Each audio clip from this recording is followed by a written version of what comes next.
Hi everyone, my name is Laura and welcome to Book Bubbler.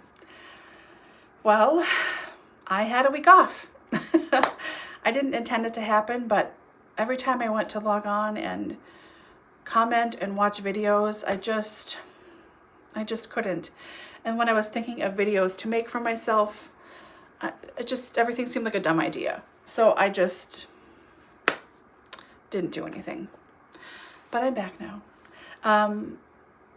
You'll notice I'm in a new location. This is my office, my brand new office that I moved into right when the stay-at-home order came into effect. So pictures are hung. It's as good as it's going to get for a while. I have this big tapestry behind me here on the largest wall to help take up space. But yeah, it's nice to be here. I had a client today. It was medically necessary. It really was. She was in rough shape. So very thankful that I am healthy and well enough, and so was she, that we were able to meet today and I could help her. And I'm very thankful to be working in this new space. It's so nice. Night and day difference from where I was before. Just really, I am so honored and pleased to be back working very, very slightly, very new. I mean, I'm not like going all crazy right away, but really nice to be back at work and nice to be doing something more normal again. So, what did I read the last week? Less than you would expect, let me tell you. I finished 3 books. One was for the BookTube Prize. That was my most dreaded of the 6 that I have to read. Very difficult to get through. Heartbreaking and infuriating and anxiety-inducing and well-written, interesting, fascinating. Not a bad book by any means, but a hard time sleeping, for sure. So I finished that one, mystery book, and then I finished 2 more. So first up is Lady in Waiting by Lady Glenconner. To get used to the window here. I'm not used to it having a window that's quite like this. Anyways, you know the book.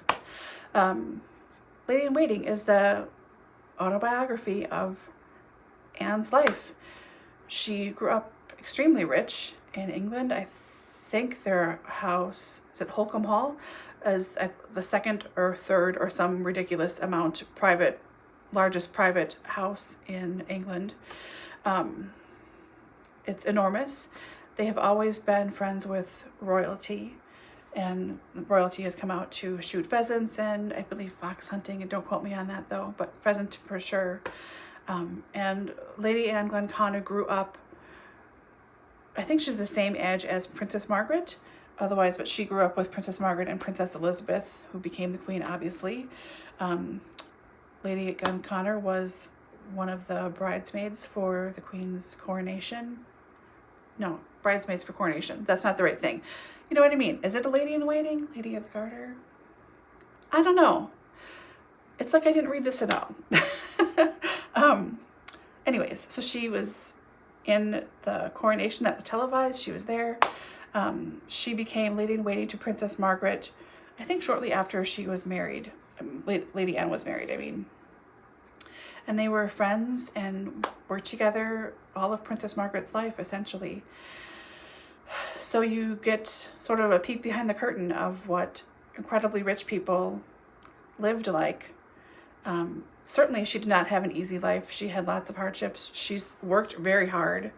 2 of her children passed away, very tragically.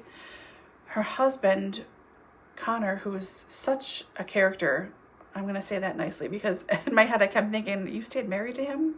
Why again? I don't think I could have tolerated quite as much as she did. But as she has said a couple of times in the book, it was a different time and you didn't know as much as you know now. And maybe that would change things, but you can't go back and change the past. So, but he bought the island of Mustique without telling her. And it was just jungle and tin huts, no water or electricity. And now it's this super, as my mom would say, ritzy-titsy, rich person island. But they developed everything on there and got it going. And that was a lot of hard work.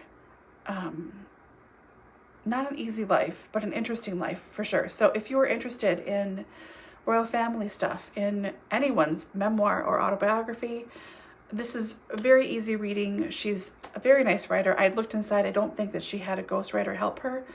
Nothing is listed anyways. But I really enjoyed this. Just a couple of sittings and I had this finished. Funnily enough, someone, I forget who it was because I haven't looked at my comments, so please forgive me, mentioned on my recommendation request video that this would be a good fit for Princess Margaret and Princess Elizabeth, or Queen Elizabeth as well. So yeah, really good, 4 stars. I think if you're interested in this, you're gonna like it. If you don't like this kind of stuff, then don't bother. And then the other one I read that I can talk about is this little novella, which is extremely popular, and I don't know why I haven't read it before, but I didn't. The Uncommon Reader by Alan Bennett. I don't want to spoil anything and give anything really away because all I knew about it was that it's Queen Elizabeth and she reads. It's fiction, obviously. But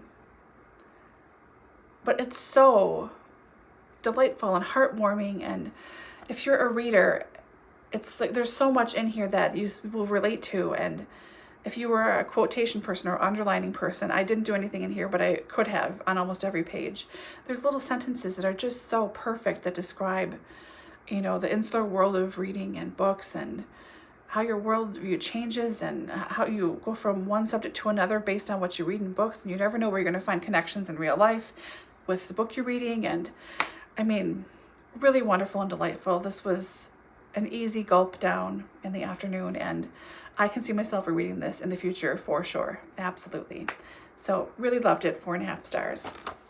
So that's all I got for what I read. I did have a couple of books come in, but I'm saving them for a birthday haul. My birthday is coming up this coming Monday, the 18th. I will be 42. Let's not speak of it anymore, shall we?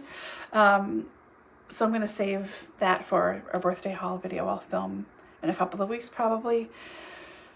But yeah, it's just been, putting pages in books and not really getting anywhere. And quite honestly, quite a bit of TV watching and ASMR watching. I'm finding lots of really interesting channels for reading to or whatever.